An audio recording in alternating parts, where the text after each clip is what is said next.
नमो भगवते तस्मै कृष्णायादवतकर्मणे रूप नाम विवेदेन जगत कीर्ति यूयते सच्चिदानंदरूपाय विश्वोत्पत्त्यादि हेतवे तापत्रय विनाशाय श्री कृष्णाय वयं नुमः। श्रीमद्भागवत महापुराण 5वां स्कंध 19वां अध्याय किम पुरुष और भारतवर्ष का वर्णन। श्री सुखदेव जी कहते हैं, राजन,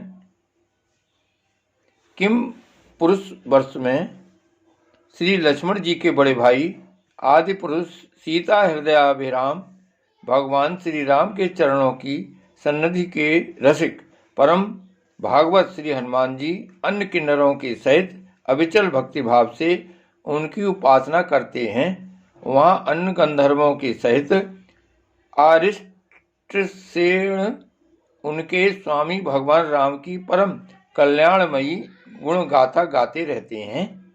श्री हनुमान जी उसे सुनते हैं और स्वयं भी इस मंत्र का जप करते हुए इस प्रकार उनकी स्तुति करते हैं। हम ओंकार स्वरूप पवित्र कीर्ति भगवान श्री राम को नमस्कार करते हैं। आप में सत्पुरुषों के लक्षण, शील और आचरण विद्वान हैं। आप बड़े ही संयत चित्त, लोकाराधन तत्पर, साधुता की परीक्षा के लिए कसौटी के समान और अत्यंत ब्राह्मण भक्त हैं। ऐसे महापुरुष महाराज राम को हमारा पुनः पुनः प्रणाम है। भगवान, आप विशुद्ध बोध स्वरूप अद्वितीय अपने स्वरूप के प्रकाश से गुणों के कार्य रूप जागृदादि संपूर्ण अवस्थाओं का निराश करने वाले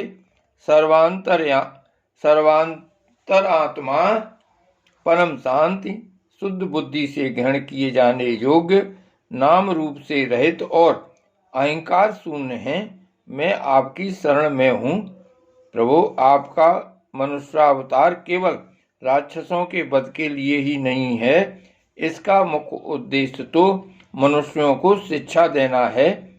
अन्यथा अपने स्वरूप में ही रमण करने वाले साक्षात जगदात्मा जगदीश्वर को सीता जी के वियोग में इतना दुख कैसे हो सकता था।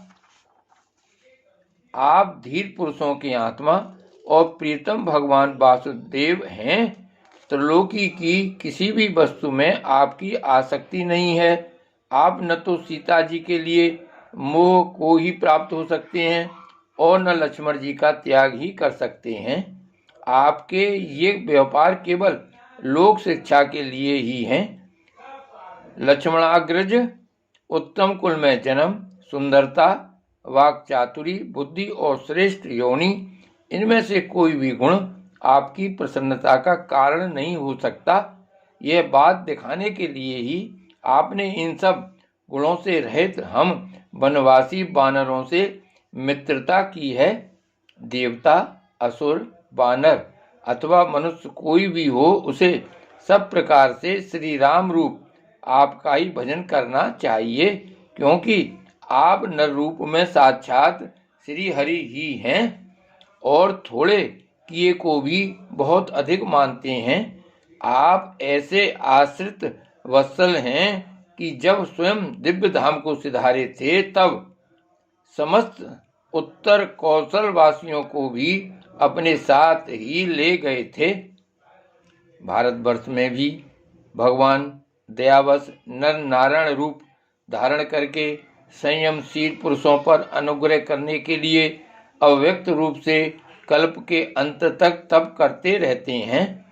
उनकी यह तपस्या ऐसी है कि जिससे धर्म, ज्ञान, वैराग्य, ऐश्वर्य, शांति और उपरति की उत्तरोत्तर वृद्धि होकर अंत में आत्म स्वरूप की उपलब्धि हो सकती है।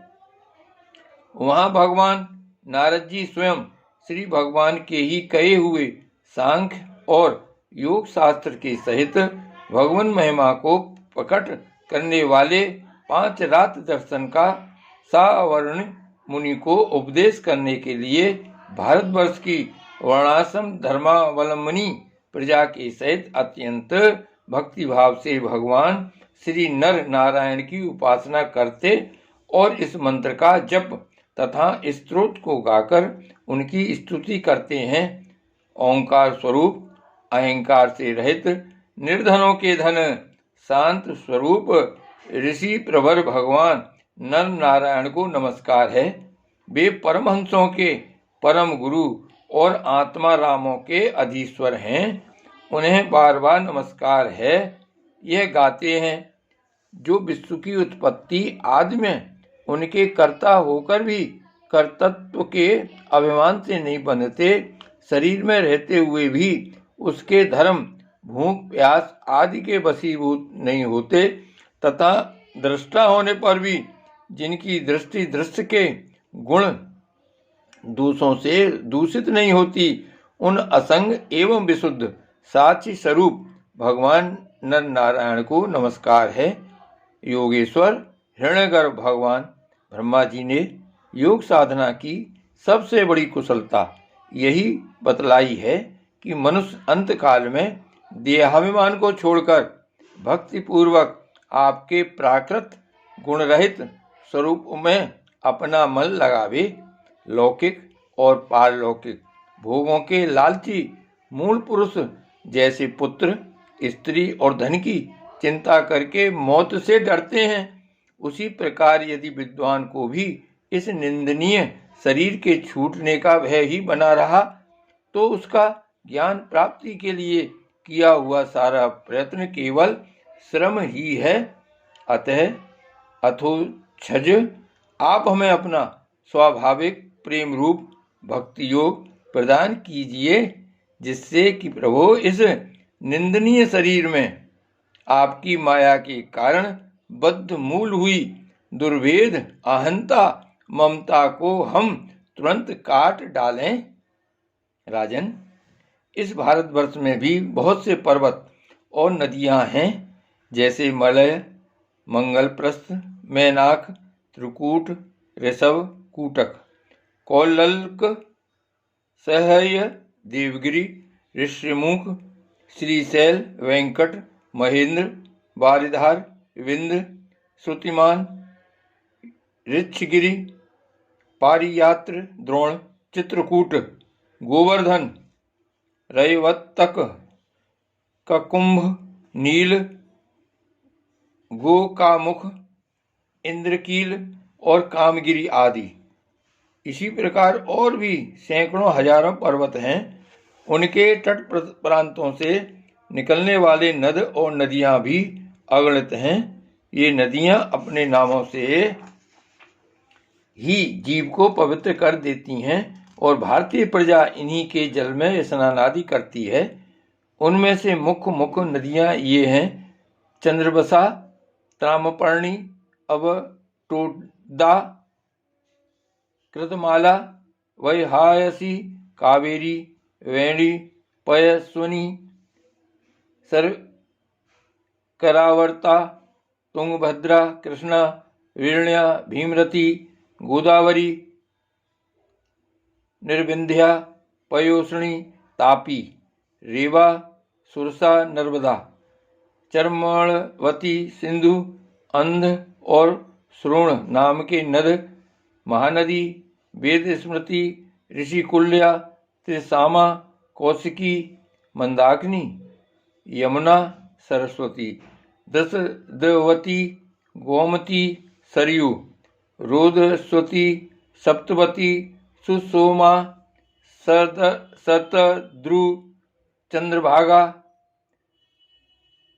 मरुदवृधा, वितस्ता, असिक्रीनिकी और विश्रवा।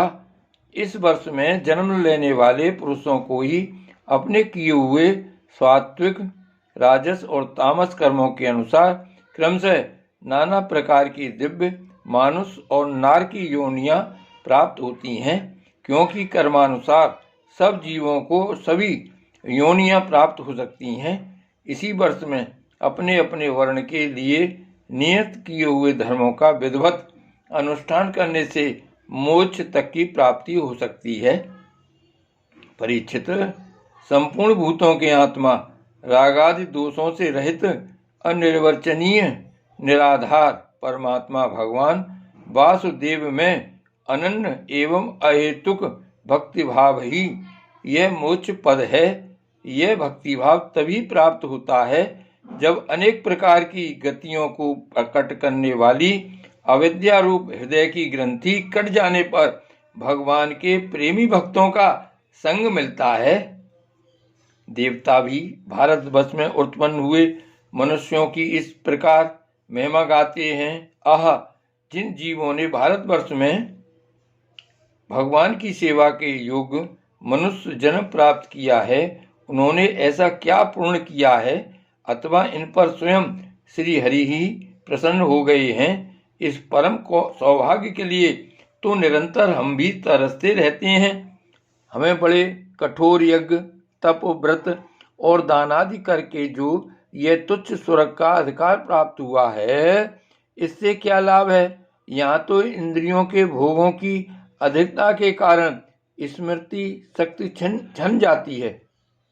अतः कभी श्री नारायण के चरण कमलों की स्मृति होती ही नहीं। यह स्वर्ग तो क्या, यहाँ के निवासियों की एक एक कल्प की आयु होती है, किंतु जहाँ से फिर संसार चक्र में लौटना पड़ता है।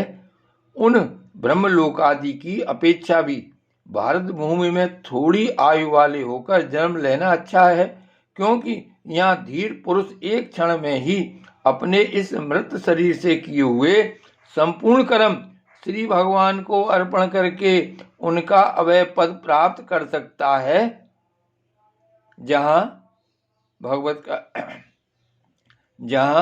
भगवत कथा की अमृतमयी सरता नहीं बहती, जहाँ उसके उद्गम स्थान भगवत भक्त साधुजन निवास नहीं करते और जहाँ नृत्य गीता आदि के साथ बड़े समारोह से भगवान यज्ञ पुरुष की पूजा अर्चा नहीं की जाती, वह चाहे ब्रह्मलोक ही क्यों न हो, उसका सेवन नहीं करना चाहिए। जिन जीवों ने इस भारतवर्ष में ज्ञान, विवेक, बुद्धि, तदनुकूल कर्म तथा उस कर्म के उपयोगी द्रव्यादि सामग्री से संपन्न मनुष्य जन्म पाया है, वे यदि आवागमन के चक्र से निकलने का प्रयत्न नहीं करते तो व्याधि की फांसी से छूटकर भी फलादि के लोभ से उसी वृक्ष पर विहार करने वाले वनवासी पक्षियों के समान फिर बंधन में पड़ जाते हैं। अहो, इन भारतवासियों का कैसा सौभाग्य है, जब ये यज्ञ में भिन्न भिन्न देवताओं के उद्देश्य से अलग अलग भाग रखकर विधि, मंत्र और द्रव्यादि के योग से श्रद्धा पूर्वक उन्हें हवि प्रदान करते हैं। तब इस प्रकार इंद्रादि भिन्न भिन्न नामों से पुकारे जाने पर संपूर्ण कामनाओं के पूर्ण करने वाले स्वयं पूर्ण काम श्री हरि ही प्रसन्न